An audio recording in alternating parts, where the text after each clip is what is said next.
Nah, sekarang kita akan belajar tentang perkembangbiakan hewan ya.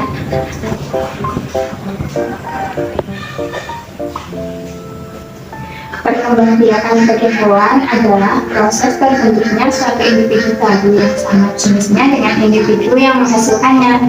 Nah, tujuan dari perkembangbiakan itu apa, Ana? Supaya tidak mengalami kepundukan.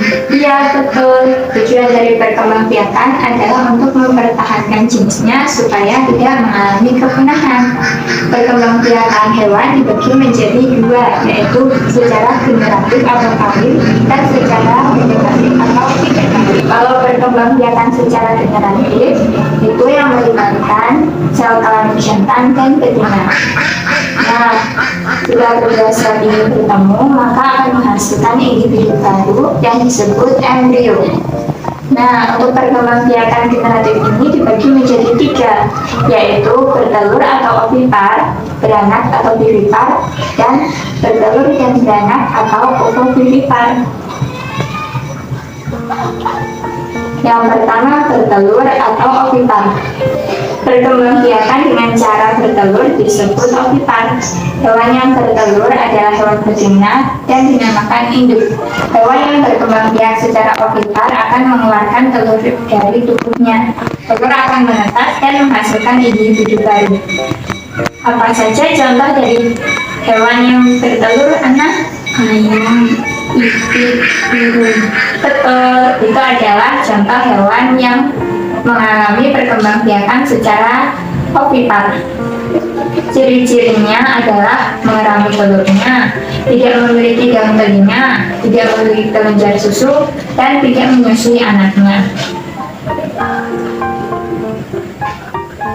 Yang kedua ada beranak atau vivipar.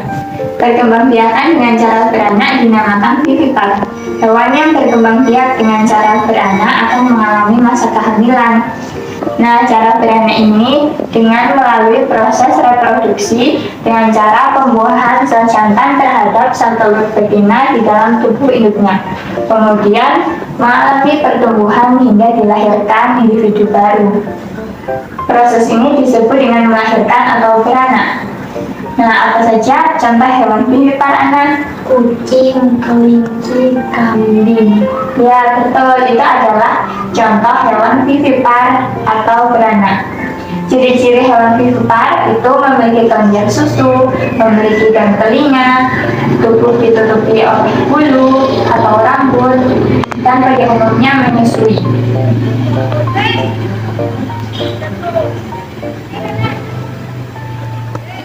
Yang ketiga adalah bertelur dan beranak atau ovovivipar. Hewan yang berkembang biak dengan cara ovovivipar ini mengalami penggabungan antara ovipar atau bertelur dan vivipar atau beranak. Makhluk hidup yang berkembang biak dengan cara ovovivipar menghasilkan telur dan kemudian telur tersebut tetap berada di dalam tubuh induknya sampai menetas. Lalu sang induk akan mengeluarkan atau melahirkan dalam bentuk individu baru yang sejenis.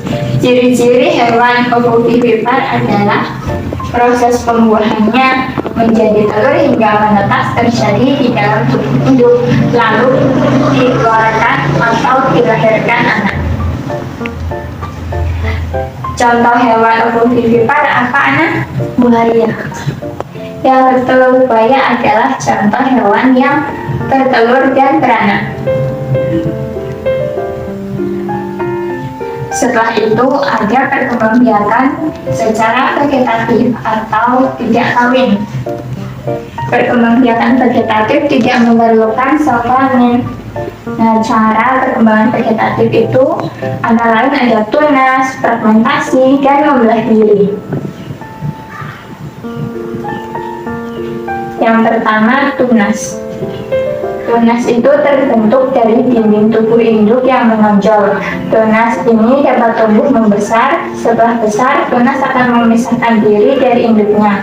Selanjutnya, tunas tumbuh menjadi individu baru. Contoh hewan yang berkembang biak dengan tunas apa, anak? Hidra. Ya, hidra merupakan hewan yang berkembang biak dengan cara tunas.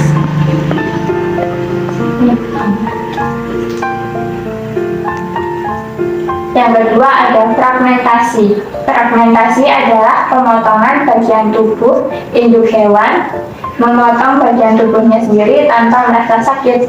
Selanjutnya, potongan tersebut tumbuh menjadi individu baru.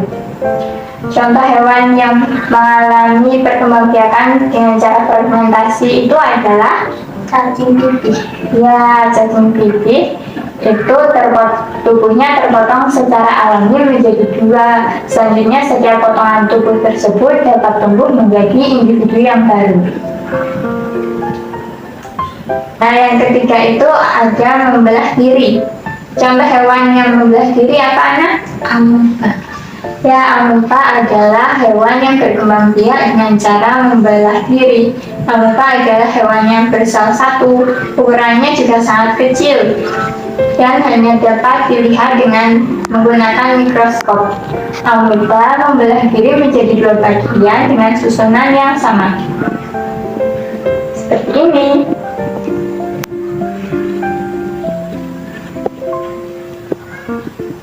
Nah, materi tadi ada di buku yang Kak Zulfa buat. Nah, di buku ini ada materi yang tadi Kak Zulfa jelaskan ke anak.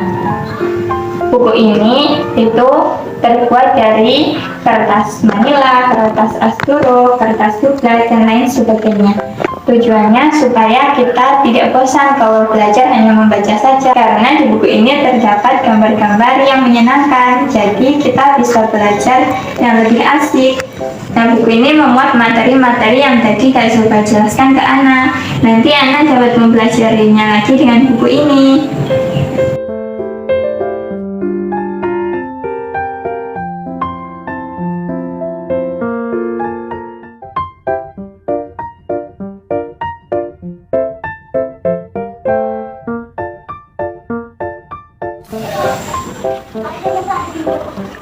Dengan buku yang menarik seperti ini, membaca jadi tidak membosankan.